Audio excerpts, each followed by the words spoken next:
Assalamualaikum warahmatullahi wabarakatuh. Baiklah, selamat bertemu kembali dengan pembelajaran materi fisika kelas 11 MIPA. Untuk pertemuan kali ini kita masih bicara tentang hukum-hukum fluida statis. Materi yang akan kita bahas sekarang adalah rangkaian dari bahas sebelumnya, masih fluida statis. Untuk pertemuan kali ini kita akan coba memahami pemahaman tentang kondisi benda ketika dia berada di dalam fluida atau di dalam cair. Tapi sebelumnya, sebagai umat yang beragama, mari kita berdoa kepada Tuhan Yang Maha Esa. Semoga kita tetap diberikan kemudahan dan diberikan kesehatan dalam mari kita berdoa sejenak sesuai dengan kepercayaan dan keyakinan masing-masing. Mulai. Baiklah, pada pertemuan kali ini sudah tadi dibicarakan, kita akan mencoba menganalisa tentang kondisi benda ketika berada di dalam cair, anggap saja di dalam air. Perlu diketahui bahwa kondisi benda ketika berada di dalam fluida atau di dalam cair hanya ada 3 kondisi. Dan kita akan coba memahami supaya tidak salah persepsi, karena kondisi ini bisa jadi sebelumnya kita belum memahami atau belum mengetahui tentang benda-benda yang berada di dalam cair. Ada 3 keadaan atau kondisi ketika benda berada di dalam cair. Yang pertama adalah tenggelam, kemudian yang kedua adalah terapung, dan yang ketiga adalah melayang. Ya, untuk pertemuan kali ini kita akan coba memahami konsep ketiga kondisi ini. Kenapa benda ini seperti ini karakternya ketika berada di dalam fluida, dan kita coba menganalisanya supaya tidak salah pemahaman atau supaya kita lebih memahami. Ya, saya ulangi bahwa kondisi yang akan terjadi ketika benda berada dalam fluida, ada yang kondisi tenggelam, ada yang kondisi terapung, dan ada kondisi melayang. Ya, tenggelam menurut konsep fisika adalah benda ini berada di dasar, dan semuanya si benda ini berada di dalam air. Itu tenggelam. Saya ulangi, tenggelam kondisinya berada di dasar, kemudian semuanya seluruh permukaan benda berada di dalam air atau di dalam fluida. Kemudian bagaimana dengan terapung? Terapung sebagian tenggelam dalam air dan sebagian tidak. Itu artinya terapung. Kemudian melayang, ini adalah benda melayang. Ingat bahwa ini bukan tenggelam tapi dikatakan melayang. Kalaupun seluruh permukaan benda ini berada di dalam air, tapi kondisinya tidak di dasar, artinya ini bukan tenggelam tapi melayang. Itu saya ulangi. Jangan sampai salah pemahaman bahwa tenggelam dan melayang secara fisiknya semua benda berada di dalam cair, tapi kondisinya untuk yang tenggelam berada di dasar, dan yang melayang tidak berada di dasar atau di atas dasar permukaan. Ya, ini artinya bukan tenggelam tapi melayang. Nah, pertanyaannya, mari kita menganalisa kenapa benda-benda ini kondisinya seperti ini. Nah, saya coba mengilustrasikan benda yang tenggelam dan benda yang terapung.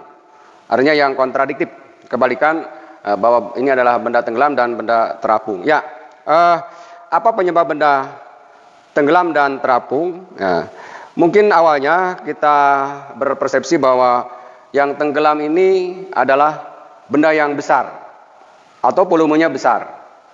Kemudian yang terapung ini volumenya kecil. Itulah persepsi yang mungkin sebelum kita mengetahuinya. Apakah benar seperti itu? Ya, saya akan coba mengilustrasikan. Ambil contoh, ini adalah kayu. Kemudian kita coba bandingkan dengan pasir atau batu yang kecil ini. Saya ulangi, tentang balik lagi tenggelam. Ya, tenggelam, saya ulangi supaya tidak salah paham. Kondisinya Kondisinya kita coba, kondisinya adalah seperti ini. Ini artinya tenggelam, artinya si pasir ini atau si batu ini tenggelam. Kemudian atau mungkin si benda ini juga ini adalah tenggelam. Artinya dia berada di dasar bejana. Nah, kemudian yang terapung adalah kondisinya sambil sebuah kayu ini. Ini artinya kita coba masukkan ke dalam air. Ini adalah terapung. Artinya ada sebagian permukaan benda yang tidak tenggelam atau yang tidak kena air. Ini artinya terapung. Kemudian bagaimana dengan kondisi melayang? Ya, saya coba. Ini adalah telur. Telur ini tidak ada di dasar, artinya tidak kena sampai dasar, tapi dia ada antara dasar dengan telur ini. Ini artinya melayang. Saya ulangi, ini artinya melayang, bukan tenggelam. Kalau tenggelam, tadi bahwa si benda itu ada di dasar bejana. Saya ulangi supaya tidak berpersepsi bahwa ini bukan tenggelam tapi melayang, karena dia berada bukan di dasar bejana, posisinya atau kondisinya. Ya, kemudian kita akan coba menganalisa tadi, apakah si benda yang volume besar itu tenggelam atau selalu tenggelam? Apakah si benda yang ringan itu selalu terapung? Ya, kita coba membandingkan antara kayu ini lebih besar volumenya dan lebih berat. Kemudian sambil pasir, ini adalah pasir. Ya, inilah pasir atau batu kecil yang volumenya ringan, atau yang volumenya lebih kecil dan masanya lebih ringan. Dan ini volumenya besar dan masanya lebih besar. Nah, apakah yang besar itu selalu tenggelam dan yang kecil ini selalu terapung? Ya, kita akan coba. Saya simpan pasir ini, dan dia tenggelam. Kemudian kita coba si kayu ini yang volumenya besar dan masanya besar, dan dia terapung. Sehingga pemahaman tenggelam sebuah benda bukan ditentukan oleh masanya dan volumenya. Saya ulangi, tenggelamnya dan terapungnya sebuah benda bukan ditentukan oleh ukuran masanya yang besar dan ukuran volumenya yang besar, sehingga disimpulkan bahwa benda itu tenggelam atau akan tenggelam. Ternyata kondisinya seperti ini. Saya ulangi, ini adalah pasir lebih kecil dan lebih ringan masanya dibanding dengan kayu ini. Kayu ini lebih besar dan lebih berat masanya. Ternyata dia terapung. Ya, inilah yang akan kita analisa. Inilah yang akan kita analisa, bahwa penyebab benda terapung dan tenggelamnya, saya ulangi, jangan disimpulkan bahwa benda yang berat dan besar akan selalu tenggelam. Itu adalah pemahaman yang keliru atau salah.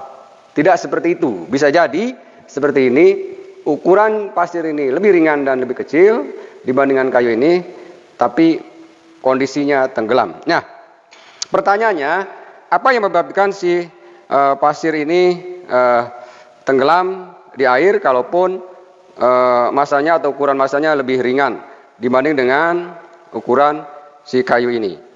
Saya ulangi, kita akan menganalisa faktor apa saja yang membuat si pasir ini kalaupun masanya kecil ternyata dia tenggelam. Nah, kita akan coba memahami tentang pemahaman tenggelam dan terapung dulu. Ya, kita akan lanjutkan kondisi tenggelam atau benda yang penyebab benda tenggelam. Ya, bahwa kita tahu sebuah benda ini atau kayu ini memiliki massa jenis, dan si fluida ini juga memiliki massa jenis. Ya, apa artinya atau kenapa si benda ini tenggelam di air dan kenapa si benda ini terapung? Ya, kita akan coba kembali ke pemahaman yang dulu supaya kita lebih paham. Ya, kita coba membandingkan antara massa jenis fluida ini zatnya zat minyak sayur atau minyak goreng. Kemudian kita bandingkan dengan air murni. Pada pembelajaran yang lebih awal atau dulu bahwa minyak goreng ini massa jenisnya lebih kecil dibanding dengan air murni. Saya ulangi, minyak goreng ini kalaupun dia liquid atau kental, ternyata massa jenisnya lebih kecil dibanding dengan massa jenis air ini. Nah, apa buktinya? Kita akan coba. Ketika si minyak sayur ini kita tuangkan lebih dulu, misalnya ke bejana ini atau ke gelas ini. Nah, kemudian kita akan coba ditimpa dengan air yang disimpannya atau dituangkannya lebih belakangan. Semestinya kalau ukuran hitungan ini nomor 2 dan harus ada di atas. Tapi kita lihat, ternyata si minyak sayur ini bergeser ke atas dan dia berada di atas air. Artinya si minyak sayur ini kondisinya terapung. Nah, balik lagi ke tadi, massa jenis minyak sayur lebih kecil dibanding dengan massa jenis air murni, atau massa jenis air ini lebih besar dibanding dengan massa jenis minyak sayur ini. Sehingga ketika si minyak sayur ini dituangkan ke air, maka dia posisinya akan berada di atas air karena massa jenisnya lebih kecil, atau dia akan terapung. Ya, ini juga sama, cuma ini kita bandingkan dengan massa jenis benda atau zat padat ini. Ya, dengan pemahaman tadi bahwa ketika si benda ini memiliki massa jenis atau massa jenis benda, anggap saja kita beri simbol rho B atau jenis benda. Kemudian ini adalah fluida, kita kasih simbol adalah rho F atau fluida. Dan ini juga persis seperti membandingkan antara dua zat cair tadi. Cuma ini membandingkan dengan zat padat. Nah, kalau kondisi seperti ini, maka si benda ini lebih besar massa jenisnya dibanding dengan fluidanya. Saya ulangi, dengan pemahaman yang ini kita bisa terapkan ke pemahaman yang ini. Ketika posisi si benda ini berada di bawah, maka kalau kita bandingkan, massa jenis benda ini lebih besar dibanding dengan massa jenis fluidanya. Sehingga atau jadi kesimpulannya, ketika benda tenggelam artinya bahwa massa jenis benda atau rho benda lebih besar dibandingkan rho fluidanya. Inilah pemahamannya. Saya ulangi, ketika tadi air ini berada di bawah, kalaupun dia disimpan lebih belakangan atau tidak duluan atau setelah minyak sayur ini dituangkan, maka karena massa jenisnya lebih besar, maka dia akan berada di bawah. Itulah pemahaman tentang benda tenggelam. Saya ulangi, bahwa benda tenggelam adalah penyebabnya akibat massa jenis bendanya lebih besar dengan massa jenis fluidanya, bukan ukurannya atau bukan volumenya. Nah, bagaimana dengan pemahaman terapung? Yang ini definisi bisa disebut dengan definisi benda tenggelam. Yang ini bagaimana dengan definisi atau pemahaman terapung atau benda terapung? Ya, kita balik ke membandingkan dua jenis zat cair ini. Si minyak sayur ini terapung atau berada di atas air.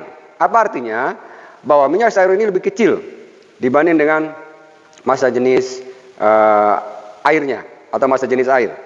Sehingga kita coba terapkan konsep itu ke benda.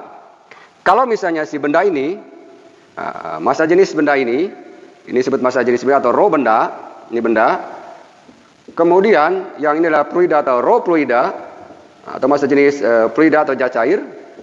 Zat cair. Dan kalau kondisinya seperti ini, ini artinya persis seperti minyak sayur dengan air. Apa artinya? Yang ini sebagai minyak sayurnya yang lebih kecil, massa jenisnya, dan si zat cair ini adalah air murninya. Sehingga terapung pemahamannya adalah kalau kita bandingkan benda dengan zat cairnya, bahwa rho benda lebih kecil daripada rho fluidanya. Saya ulangi, rho benda, massa jenis benda lebih kecil dari massa jenis fluidanya, atau massa jenis fluida lebih besar dari massa jenis bendanya. Inilah kesimpulannya. Kita balik lagi yang tadi, ini bisa dikatakan bahwa rho fluida atau rho zat cairnya lebih kecil dari rho bendanya kalau kondisinya tenggelam, atau kalau kondisinya seperti ini. Ya, itulah pemahaman tentang tenggelam dan terapung. Saya ulangi supaya tidak salah persepsi lagi, bahwa benda tenggelam dan terapungnya di zat cair bukan karena ukuran besar dan kecilnya, atau ukuran berat dan ringannya. Persis seperti kayu ini lebih besar dibanding dengan zat ini. Ukurannya dan ukuran beratnya atau masanya dan masanya, kemudian ukuran volumenya lebih besar. Benda ini lebih kecil. Ternyata ketika disimpan di dalam zat cair yang sama, si benda ini yang besar ini malah justru yang terapung dibanding dengan yang kecil ini atau yang ringan ini. Itulah pemahaman tentang tenggelam dan terapungnya benda. Sehingga persepsi yang awalnya benda yang besar dan berat itu selalu tenggelam, tidak selalu benar. Tergantung bagaimana massa jenisnya. Bukan ukuran berat dan volumenya. Saya ulangi, kalau misalnya ada pertanyaan, ada kapas beratnya 1 ton dengan pasir beratnya 1 gram. Pertanyaannya, apakah pasir yang terapung, yang kecil ini, apakah misalnya kapas yang besar, yang berat itu? Ternyata pasirlah yang tenggelam, padahal ukurannya kecil atau ringan dibanding dengan ukuran kapas atau ukuran benda yang terapung tadi. Saya ulangi penekanannya, bahwa tenggelam dan terapungnya sebuah benda bukan karena ukuran, volume, dan massa jenisnya. Tergantung dari bagaimana massa jenis benda itu dibandingkan dengan massa jenis zat cair atau air, anggap saja. Seperti itu, ya. Itulah materi yang akan yang kita bahas pada pertemuan ini. Ya, pertanyaan satu lagi, bagaimana dengan kondisi tidak tenggelam dan tidak terapung? Tidak tenggelam dan tidak terapung artinya melayang. Bagaimana pemahaman tentang benda melayang? Benda melayang di fluida atau di dalam zat cair. Saya ulangi, bahwa melayang artinya posisinya benda ini secara fisik dia berada di dalam air semuanya, tapi tidak di dasar. Inilah melayang. Nah, bagaimana dengan kondisi seperti ini? Nah, kondisi seperti ini misalnya fluida, dan kita sebut massa jenisnya adalah rho F atau fluida, kemudian adalah ini benda, kita beri nama massa jenisnya adalah rho B atau rho benda. Maka ketika kondisi seperti ini, bahwa disimpulkan bahwa massa jenis benda hampir sama dengan, atau bisa dikatakan sama dengan massa jenis fluidanya. Nah, hampir sama artinya mendekati. Hampir sama artinya mendekati, artinya tidak sama. Tapi ketika kondisi seperti ini, maka saya ulangi, massa jenis fluida sama dengan massa jenis bendanya. Ya, pertanyaannya apakah dia selalu di tengah? Ya, pemahaman sama dengan artinya bisa diartikan sebagai hampir sama. Artinya, kalau misalnya anggap saja massa jenis air itu misalnya 1 gram per cc, misalnya ini, maka ini mendekati. Bisa jadi misalnya 0,9 atau 0,89 atau 0,95 gram per cc. Ya, itulah pemahaman tentang melayang. Ya, pertanyaannya, berapa persisnya massa jenis benda ini sudah berarti harus diamati. Tapi dengan kondisi misalnya tadi, anggap saja ini adalah telur, dan si telur ini kita lihat dia tidak kena ke bawah atau tidak di dasar, kemudian ada di atas sedikit dari dasar, maka ini bisa disimpulkan massa jenis telur ini kalau diukur mendekati massa jenis zat cair atau air ini. Itulah pemahaman tentang benda melayang. Artinya bukan hanya telur saja, tapi ketika semua benda berada di air seperti ini, kalaupun semua bagiannya tenggelam, tapi tenggelamnya tidak sampai dasar, itu dikatakan sebagai melayang. Dan kalau dibandingkan massa jenisnya, maka dia akan mendekati dengan massa jenis zat cair atau massa jenis air itu. Itulah pemahaman tentang atau kesimpulan tentang kondisi benda di air, yaitu tenggelam, kemudian terapung, dan melayang. Sehingga pemahaman kita menjadi tahu bahwa kondisi benda itu tidak dilihat dari besar dan kecilnya ketika berada di air, dan tidak berpersepsi lagi bahwa yang besar itu selalu tenggelam. Itu belum tentu. Kemudian yang kecil itu selalu terapung, belum tentu. Buktinya adalah tadi pasir ini, ya, batu kecil ini yang ringan ini, dibanding dengan volume kayu ini yang berat massa jenisnya dan volume besar, dan ketika di air justru si pasir inilah yang tenggelam. Ya, mudah-mudahan jadi ilmu dan pemahaman kita, sehingga kita menjadi tahu dan tidak salah lagi tentang pemahaman ketika kondisi benda berada di air itu. Ya, mudah-mudahan bermanfaat dan menjadi pengetahuan yang bermanfaat bagi kehidupan kita. Kemudian nanti kita akan lanjutkan dengan materi pembelajaran berikutnya tentang gaya angkat zat cair atau gaya angkat Archimedes. Ada pertanyaan, kenapa misalnya si kapal besar itu terbuat dari besi, atau kapal laut yang terbuat dari besi yang begitu besar ukurannya tidak tenggelam atau tidak berada di air, tidak berada di dalam air, bahkan dia terapung. Ya, itu lain permasalahan. Kita akan pelajari nanti hukum Archimedes atau gaya Archimedes atau gaya angkat air, gaya angkat zat cair. Ya, itu saja. Terima kasih atas perhatiannya. Mudah-mudahan tetap semangat dan kita diberikan kesehatan selalu oleh Tuhan Yang Maha Esa, dan mudah-mudahan kita juga diberikan pemahaman yang mudah. Terima kasih atas perhatiannya. Selamat belajar dan terus belajar. Assalamualaikum warahmatullahi wabarakatuh.